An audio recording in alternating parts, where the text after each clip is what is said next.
Hello hi ನಮಸ್ಕಾರ food lovers. ಇದೇನಿದು ನನ್ ಮುಂದೆ ಇಷ್ಟೊಂದು ಫುಡ್ ಐಟಮ್ಸ್ ಇದೆ ಅಂತ ಯೋಚನೆ ಮಾಡ್ತಾ ಇದ್ದೀರಾ? ಗೆಸ್ ಮಾಡಕ್ಕಾಗತ್ತಾ ನಾನು ಇವತ್ತೆಲ್ಲಿ ಬಂದಿದ್ದೀನಂತ? ಹಾಗಿದ್ರೆ ಈ ವಿಡಿಯೋನ ಕಂಪ್ಲೀಟ್ ಆಗಿ ನೋಡಿ. ಮೊದಲು ನಾನು ಇಲ್ಲಿನ ಫುಡ್ ಬಗ್ಗೆ ಮಾತಾಡ್ತೀನಿ ಆಯ್ತಾ. ಇಲ್ಲಿ ಫುಡ್ ಜಸ್ಟ್ ಹೊಟ್ಟೆ ಫಿಲ್ ಮಾಡಲ್ಲ, ಡೈರೆಕ್ಟ್ ಆಗಿ ಹಾರ್ಟ್ ಅನ್ನ ಟಚ್ ಮಾಡತ್ತೆ. ಇಲ್ಲಿನ ಬೆಸ್ಟ್ ಸೆಲ್ಲಿಂಗ್ ಬ್ರೇಕ್ಫಾಸ್ಟ್ ಏನಂದ್ರೆ ಗೀ ಪೊಡಿ ಇಡ್ಲಿ. ಅದ್ ಏನ್ ಮ್ಯಾಜಿಕ್ ಗುರು, ಆಹಾ ಪ್ರತಿ ಬೈಟಲ್ಲೂ ಸಂಭ್ರಮ ಫೀಲ್ ಆಯ್ತು. ಹಾಗೇನೆ ಕ್ರಿಸ್ಪಿ ರವಾ ದೋಸಾ, ಮಸಾಲ ದೋಸಾ ಕೂಡ ಇಲ್ಲಿ ತುಂಬಾ ಫೇಮಸ್. ನಿಮ್ ಮಕ್ಳೇನಾದ್ರೂ ಮನೆಯಲ್ಲಿ ಚೀಸ್ ಮಸಾಲ ದೋಸಾ ತಿನ್ಬೇಕು ಅಂತ ಹಠ ಮಾಡಿದ್ರೆ ಡೈರೆಕ್ಟ್ ಆಗಿ ಹೋಟೆಲ್ ಕರ್ಕೊಂಡ್ ಬನ್ನಿ.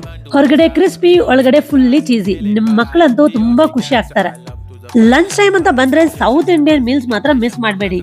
Hot rice, flavourful sambar, rasam, ಪಲ್ಯ, sweet, puri, full traditional taste ಕಣ್ರಿ.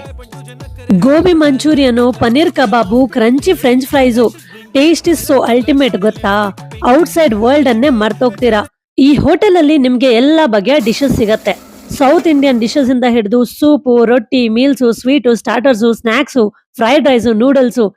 ಪ್ರತಿ ಸ್ಪೂನ್ ಅಲ್ಲಿ ಫ್ಲೇವರ್ ಇದೆ, ಪ್ರತಿ ಪ್ಲೇಟ್ ಹೇಳತ್ತೆ ಅಯ್ಯೋ ಸೂಪರ್ ಟೇಸ್ಟ್ ಅಂತ. ಇನ್ನೇನಕ್ ತಡ ಮಾಡ್ತಿದ್ದೀರಾ? ಇವತ್ತೇ ವಿಸಿಟ್ ಮಾಡಿ cafe Srirangam, 4th cross road, Jayanagar housing society layout, Subramanyapura, Bangalore. ಈ ರೀಲ್ ಅನ್ನ ಸೇವ್ ಮಾಡಿ ನಿಮ್ಮ ಫುಡಿ ಗ್ಯಾಂಗ್ಗೆ ಶೇರ್ ಮಾಡಿ. ನಮ್ ಪೇಜ್ ಅನ್ನ ಫಾಲೋ ಮಾಡೋದನ್ನ ಮರಿಬೇಡಿ. ಸಿಗೋಣ ನೆಕ್ಸ್ಟ್ ವಿಡಿಯೋ ಅಲ್ಲಿ. ಬಾಯ್.